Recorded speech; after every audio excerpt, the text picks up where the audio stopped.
Bonjour à tous, voilà, on est de nouveau réunis.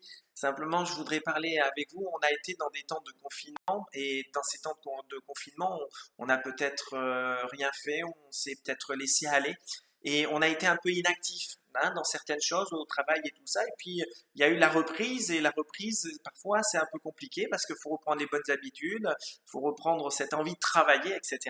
Et je voudrais vous faire un parallèle avec le côté spirituel. Je crois que dans des temps de notre vie, parfois on est inactif, on a des temps d'inaction spirituelle, comme je dirais, et je crois que c'est important d'y réfléchir parce que nous ne sommes pas là pour être inactifs, mais nous sommes plutôt là pour être témoins de Jésus-Christ. Et les témoins de Jésus-Christ sont actifs spirituellement parlant. Est-ce que vous connaissez cette citation qui ne dit mot consent? Et je crois que nous, chrétiens, on doit justement agir pour montrer la lumière de Christ qui vit en nous, et ça, c'est important. Et si on ne fait rien, si on ne dit rien, alors parfois on pourrait accepter. Je crois que nous devons faire attention à cela. Et j'aimerais prendre pour exemple Lot. Lot, vous pourrez lire les chapitres 18 et 19 de la Genèse. Ça nous parle d'Abraham qui va prier pour que les justes qu'il y a à Sodome et Gomorrhe soient sauvés et ces villes soient sauvées. Et le problème, c'est qu'il va prier pour 50 personnes, 40 personnes, 30 personnes, 20 personnes. Il va descendre jusqu'à 10 personnes, mais il ne se trouvait pas 10 personnes à Sodome et Gomorrhe de justes. Lot va être sauvé avec ses deux filles simplement. Mais en attendant, Abraham va être actif dans cela, il va être un intercesseur pour que les âmes soient sauvées. Mais nous, on va plutôt parler de Lot aujourd'hui, et je crois que c'est important, parce que Lot va rester quand même inactif. Lot était dans une période, Sodome et Gomorrhe, c'était deux villes malades, deux villes qu'autorisait le péché, il y avait tout et n'importe quoi, et dans un sens, on vit un peu dans un monde qui est malade, quand on regarde les informations, quand on regarde ce qui se passe autour de nous, et au bout du monde, on se rend compte que le monde est malade, et on est un peu comme à l'époque de Sodome et Gomorrhe, les gens marchent sur la tête et on ne sait pas comment faire dans tout cela. Dans Jean chapitre 17, versets 14 à 17, il est dit, je leur ai donné ta parole et le monde les a haïs parce qu'ils ne sont pas du monde. Jésus parle de nous et on n'est pas du monde. Comme moi, je ne suis pas du monde, je ne te prie pas de les ôter du monde, mais de les préserver du mal. Jésus va dire, voilà, on fait partie de ce monde-là. Le monde est malade, on en fait partie, mais on est différent. Et le Seigneur dit, mais de les préserver du mal. Ils ne sont pas du monde comme moi, je ne suis pas du monde. Et il va dire quelque chose de très utile pour notre vie. Sanctifie-les par ta vérité, ta parole est la vérité. Si on veut être différent de ce monde-là, il nous faut nous appuyer sur la parole de Dieu. La parole de Dieu est remplie de règles, de méthodologies pour se conduire en tant qu'homme célibataire, pour moi par exemple, en tant que marié, en tant que père, etc. Et dans toutes ces choses-là, le Seigneur nous donne. Mais d'un autre côté, il nous donne aussi comment se comporter dans un monde malade. Et justement, parce que le monde est malade, on n'est pas obligé d'être malade. Non, pas du tout. Nous, on peut être sanctifié par la parole de Dieu, être pur. Exemple, le coronavirus est en train de contaminer tout le monde, mais dans un sens, on pourrait parler de coronavirus, on pourrait parler du péché. Si le péché, voilà, se touche tout le monde, nous, on est différents parce que le Seigneur a fait de nous des enfants de Dieu. Nous sommes des témoins de Jésus-Christ et sa parole nous sanctifie à condition qu'on soit repentant et qu'on mette en pratique la parole. Ça, c'est important. Le Proverbe chapitre 6, versets 10 à 11 me rappelle, tu dors un peu, tu rêves un peu, tu restes un peu couché en te croisant les bras. Pendant ce temps-là, la pauvreté arrive comme un voleur et la misère vient comme un bandit. La Bible me rappelle que dans un sens, on revient à l'inaction spirituelle. Si on est inactif, à un moment donné, la pauvreté nous surprendra et là, on se fera avoir. Et je crois que nous, chrétiens, on doit faire attention à l'inaction spirituelle. C'est pas une question de pas lire la Bible, c'est pas une question de pas prier, c'est pas une question d'aller à l'église ou de pas, voilà, c'est pas, non, l'inaction spirituelle, c'est de laisser de côté cette relation personnelle qu'on a avec Dieu. Et quand on laisse cette relation personnelle au quotidien, alors automatiquement, on est lié par d'autres choses et on délaisse Dieu. L'inaction spirituelle nous amène aussi à délaisser les choses essentielles dans notre vie. Et la chose essentielle, tu aimeras ton Dieu de tout ton cœur, de toute ton âme, de toute ta force et de toute ta pensée. Et Jésus va rajouter, tu aimeras ton prochain comme toi-même. Donc on ne peut pas rester inactif. Rien que déjà pour nous, il faut s'entretenir. Mais si on s'aime soi, on aime le prochain comme nous-mêmes. C'est-à-dire qu'on va être actif dans cela et puis on sera actif aussi vraiment dans la vie d'église. Donc ça, ce n'est pas un problème. Philippiens chapitre 2, verset 12 nous dit C'est Paul qui parle, il parle à l'église de Philippe, il va dire, mes bien-aimés, comme vous avez toujours obéi, travaillez à votre salut avec crainte et tremblement. Donc il y a une nécessité à travailler et à ne pas tomber dans l'inaction spirituelle. Et justement, on va voir quelques défauts de Lot à ce moment-là, au niveau de Sodome et de Gomorrhe, de cette inaction spirituelle, et ça va lui amener des conséquences. Et c'est pour ça que je vous parle de cela aujourd'hui, parce que je voudrais que vous puissiez veiller sur votre vie, veiller sur votre famille, veiller sur l'état de santé de vos amis, de l'église, etc., afin que vous ne tombiez pas dans l'inaction, mais pour que vous soyez plutôt en action pour aller les secourir et les aider. Dans tout le passage, on voit qu'à un moment donné, les gens vont venir chez Lot et ils vont vouloir lui faire du mal et faire du mal aux deux personnes qui étaient rentrées chez Lot.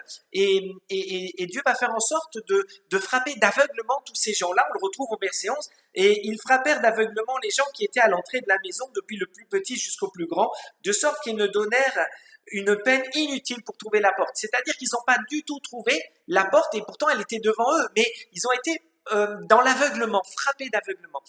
Ça veut dire qu'à un moment donné, quand on ne marche pas avec Dieu, d'être inactif, on peut tomber dans l'aveuglement et ne pas voir Dieu. Et ce qui m'étonne, c'est que Lot, lui, va vivre dans un temps comme celui-là. Et c'est lui qui a choisi d'aller vivre à Sodome et à Gomorrhe. C'est lui qui a décidé de déplacer sa famille et de l'amener dans Sodome et Gomorrhe. Et là, il est dit qu'eux étaient frappés d'aveuglement, mais dans un sens, Lot était aveugle. Il a regardé toute la plaine, comment c'était beau, comment c'était arrosé, comme des jardins d'Éden, etc. C'était magnifique, mais il n'a pas regardé ou il n'a pas bien vu qu'à l'intérieur, il y avait le péché et il y avait des choses qui n'étaient pas bonnes pour lui dans l'entourage, des influences, etc. Et je vais vous dire une chose, si on est dans un sens, dans l'inaction spirituelle, alors on écoutera des blagues qu'on n'a pas écoutées. Alors on rentrera dans des discussions qu'on n'a pas à rentrer. Alors on fera des choses, on pensera à des choses, on prendra position pour certaines situations qu'on n'a pas. Le Seigneur nous dit de veiller sur notre âme, on est différent du monde. On n'a pas, je suis désolé, à écouter des blagues qui critiquent, qui jugent, des blagues qui sont cochonnes, etc. Non, on n'a pas, on est chrétien. On fait attention à ce qu'on écoute, on fait attention à ce qu'on regarde, on fait attention à ce qu'on dit, on fait attention aux endroits où on va. Les chrétiens ne peuvent pas aller partout. La Bible ne parle pas d'interdiction, la Bible dit qu'on est sanctifié. Donc il y a des endroits où on touchera pas à notre sanctification, mais il y a des endroits, il y a des conversations, il y a des choses qu'on regarde qui touchent à notre sanctification. Et je crois qu'on ne doit pas rester inactif. Et là-dessus, je conseille aux parents de faire attention à ce que vos enfants regardent. Parce qu'aujourd'hui, sur des téléphones, sur les consoles, sur les télés, on regarde tout et n'importe quoi. Et il y a des jeunes à 12 ans qui jouent à des jeux de plus de 18 ans. Et je crois qu'à un moment donné, il faut faire attention à ces choses-là. Pourquoi? Il ne faut pas rester inactif. Parce que si on est inactif, alors le diable, le monde, plante des choses dans les cœurs. Et ensuite, on pleure. Parce que plus tard, il y a des conséquences à ce qu'on a entendu, vu, écouté, qu'on a permis.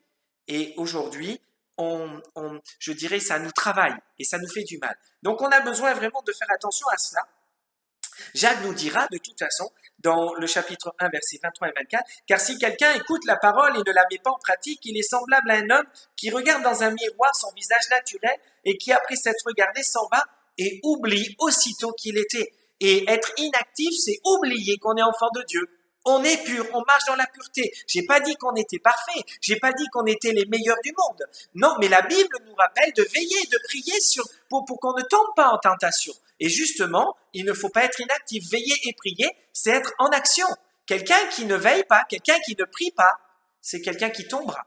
C'est quelqu'un qui se fera submerger par les problèmes et les difficultés et qui n'arrivera pas. Mais quelqu'un qui veille et qui prie, c'est quelqu'un qui surmontera les problèmes, qui passera au travers parce qu'il s'appuiera sur Christ, il s'appuiera sur sa personne, son identité. Il est enfant de Dieu. Nous sommes enfants de Dieu et nous ne devons pas l'oublier. L'inaction spirituelle nous amène à être privé de discernement spirituel. Lot va être privé de discernement spirituel parce qu'à un moment donné, il voudra même donner ses 2 filles et pour qu'il s'en occupe. Mais c'est inadmissible qu'un papa donne ses enfants. C'est pas normal d'abandonner ses enfants. Et 1 Corinthiens chapitre 11 verset 29 nous rappelle la scène. La scène, quand on prend le pain et le vin, c'est pas une coutume, c'est pas quelque chose qu'il faut faire, c'est pas simplement du pain et du vin. Non, ça nous rappelle à un moment donné dans notre vie, à un moment donné dans notre journée, qu'il faut vraiment s'identifier à Christ, revenir et regarder au plus profond de soi. Parce que la Bible dit dans 1 Corinthiens 11:9, car celui qui mange et boit sans discerner le corps du Seigneur, mange et boit un jugement contre lui-même. La parole de Dieu nous rappelle de regarder à l'intérieur de notre cœur. Il y a des choses qui ne sont pas bien, il y a des choses que nous devons remettre en règle. Et nous ne pouvons pas vivre une vie chrétienne tout en ayant des compromis et le pied dans le monde. Non, le Seigneur nous amène à ouvrir les yeux sur notre vie, à avoir du discernement. Seigneur, je me mets souvent en colère, aide-moi à pas me mettre en colère. Seigneur, tu as vu comme je critique, aide-moi à ne plus critiquer. Seigneur, regarde, je suis enclin à regarder des choses comme des films d'horreur, des films sur la sorcellerie, des films sur la pornographie. Non, Seigneur, aide-moi à pas faire ces choses-là. On doit aller plus loin. Et le Seigneur nous amène à avoir du discernement sur nos vies afin de nous rendre meilleurs, afin d'avancer avec le Seigneur. Luc chapitre 4, versets 18 et 19, et justement, Jésus est venu nous redonner la vue. Et ça, c'est important, parce que si d'un côté on manque de discernement, si d'un côté on est un peu aveugle comme Lot, si, sur notre situation, sur l'endroit où on est, sur la manière dont on se comporte, mais justement, Jésus est venu cela. Jésus dira, l'Esprit du Seigneur est sur moi, parce qu'il m'a oint pour annoncer une bonne nouvelle aux pauvres. Il m'a envoyé pour guérir ceux qui ont le cœur brisé, pour proclamer aux captifs la délivrance et aux aveugles le recouvrement de la vue. Si on prend une traduction, il est dit, aux aveugles, vous verrez clair de nouveau. Amen. Et si, mon frère, ma sœur, mon ami, toi qui m'écoutes, là, on t'a manqué de discernement, t'as manqué de vision de Dieu, tu es dans l'inaction spirituelle, alors le Seigneur est venu te redonner de voir clair de nouveau. Amen. Et vois clair et change ta situation, change ta vie. Dans le verset 14, l'inaction spirituelle nous donne aussi d'avoir une mauvaise image de soi. Lot sortit et parla à ses gendres qui avaient pris ses filles. Levez-vous, dit-il, sortez de ce lieu car l'Éternel va détruire la ville. Mais aux yeux de ses gendres, il parut plaisanter. Je crois que c'est un problème ce côté-là, parce que l'inaction spirituelle nous amène à avoir un mauvais témoignage dans sa famille. Attendez, il est en train de dire à ses gendres, c'est la fin de la vie, c'est la destruction qui arrive. C'est fini, on va mourir, vous allez mourir si vous restez. Et il est dit, aux yeux de ses gendres, il parut plaisanter. Et parfois, on se dit, mais on leur parle de Jésus, on leur parle de la grâce, on leur parle du salut, et c'est comme une plaisanterie à leurs oreilles, à leur vue. C'est comme, oui, mais de quelle manière tu te comportes? Parce que si d'un côté, nous, les croyants, on se comporte comme les gens du monde, Lot, alors ça touche en rien, il était juste, puisque Abraham va prier pour que les justes soient sauvés, et Lot va être sauvé. Mais en attendant, il avait un mauvais témoignage. Il peut être juste et avoir un mauvais témoignage. Vous pouvez être croyant et avoir un mauvais témoignage dans votre famille. Et je crois que c'est important aussi de veiller au témoignage que nous avons, que nous redonnons pour, par exemple, au mari et à l'épouse qui a un conjoint inconverti, à vos enfants inconvertis ou vos parents inconvertis. Il faut donner un bon témoignage. Si vous parlez mal comme le monde, si vous dites des gros mots, si vous avez des compromis dans votre vie, si vous regardez n'importe quoi, alors eux vont regarder à cela. Et Lot vivait dans un temps comme cela. Et dans un sens, il va presque accepter de donner ses filles, c'est-à-dire qu'il va avoir des compromis dans sa vie, mais après, quand il est question de vie et de mort, quand il est question de salut, il paraît plaisanter. Il paraît parce qu'il a amoindri la parole de Dieu au travers de son témoignage. Je crois que nous devons faire attention à cela. Mais une bonne nouvelle encore aujourd'hui, dans 2 Corinthiens 3,18, nous tous qui le visage découvert contemplons comme dans un miroir la gloire du Seigneur, écoutez bien, nous sommes transformés en la même image. De gloire en gloire, comme par le Seigneur l'Esprit. La Bible nous dit que d'un côté, si on a un mauvais témoignage, on peut revenir à Jésus. Et à Jésus, il y a cette transformation de tous les jours. Et le Seigneur nous transforme à son exemple, à lui, à son image à lui, et pas à l'image du monde. Alors oui, mes frères et sœurs, s'il faut aller plus loin, ressembler à Christ et pas au monde. Et là, vous aurez un témoignage puissant. Et là, vous ne paraîtrez pas plaisanter, mais vous toucherez les cœurs de vos enfants, de votre conjoint ou de votre conjointe. Pourquoi? Parce que vous ressemblerez à Christ et pas au monde. L'inaction spirituelle, écoutez bien, toujours pour Lot, et ça c'est important. Au verset 15, il est dit, dès l'aube du jour, les anges insistèrent auprès de Lot en disant, lève-toi, Attendez, c'est la destruction du monde, les anges sont venus le prévenir, hein, et tout ça, et Lot, le matin même, hein, à l'aube, hein, il était couché. Je sais pas, moi, quand je pars en voyage, je me lève tôt, je prépare ma valise et tout. Là, c'est la destruction du monde. Je sais même pas si je dors déjà. Hein, je prépare bien ma valise, je prépare tout, quoi. J'oublie rien. Je vais essayer de tout emmener. L'autre, lui, il est couché. Inaction spirituelle. On vit dans un temps où on est à la fin des temps. La fin du monde arrive, Jésus va revenir. Et vous, vous êtes comment pour votre famille? Vous êtes comment pour votre vie, pour votre âme? Vous êtes toujours couché en disant oui, le Seigneur revient? Mais à un moment donné, hein, sur 10 vierges, il y en avait 5 qui n'ont rien préparé, hein, et elles ont manqué d'huile. Et elles sont arrivées trop tard. Alors qu'il y en avait 5 qui avaient tout préparé. Et la nuit est arrivée, elles se sont aussi endormies, c'est pas grave. Hein. Et quand il a fallu se réveiller et passer à l'action, eh ben, elles avaient de l'huile. Et elles ont pu allumer leur lampe et continuer la route. Je crois que c'est important de ne pas oublier cela, parce qu'à Gethsémane, ça a été la même chose avec Jésus et ses disciples. Dans Matthieu 26, il est dit au verset 40, il vint vers les disciples qu'il trouva endormis. Jésus priait. Il trouva endormis et il dit à Pierre, vous n'avez pu veiller 1 heure avec moi. Veillez et priez afin que vous ne tombiez pas dans la tentation. L'esprit est bien disposé, mais la chair est faible. Le Seigneur nous rappelle qu'on a une nature fragile, on doit veiller, on doit prier. Ils n'ont même pas pu durer 1 heure. Alors je ne vous demande pas de prier 1 heure. Je ne vais pas prêcher pendant 1 heure. Je dis simplement qu'ils étaient dans l'inaction et que dans l'inaction on s'endort. Et dans l'inaction, on n'est pas là pour prier. Et vous voyez, le Seigneur nous dit que pour résister à la tentation, pour pas tomber aux influences du monde, il nous faut veiller et prier.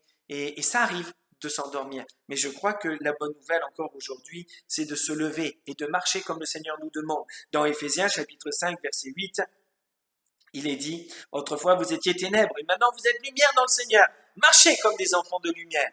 Alors oui, mes frères et sœurs, marchez comme des enfants de lumière. Hein? Ressaisissez-vous vraiment. L'inaction spirituelle n'est pas pour nous. Nous, on doit marcher.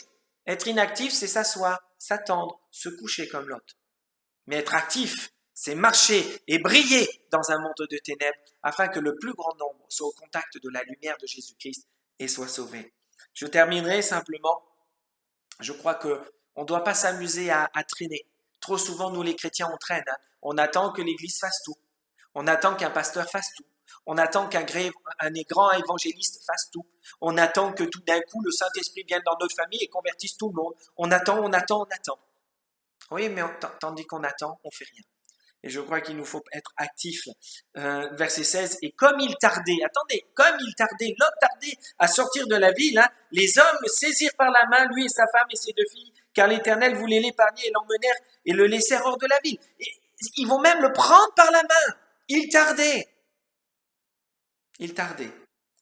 Et vous voyez, ça a des conséquences parce que, à un moment donné, la femme de Lot, suite à tout ça, ses gendres vont rester derrière.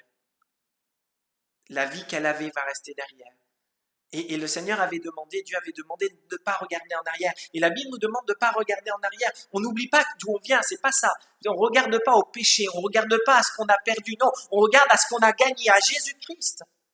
Et cette femme, la femme de Lot, a regardé en arrière et elle s'est transformée en statue de sel. Comme il tardait. Et elle a regardé la destruction et elle en est morte. Je crois qu'on a besoin d'aller plus loin et d'emmener notre épouse, notre mari, nos enfants avec nous pour être sauvés et pas de les laisser sur le chemin derrière nous. Je voudrais simplement vous rappeler une chose, c'est dans Jean chapitre 1 verset 7, mais si nous marchons dans la lumière, comme il est lui-même dans la lumière, on parle de Jésus, nous sommes mutuellement en communion et le sang de Jésus, son Fils, nous purifie de tout péché. Je voudrais vous encourager à ne pas être dans l'inaction comme Lot l'a été.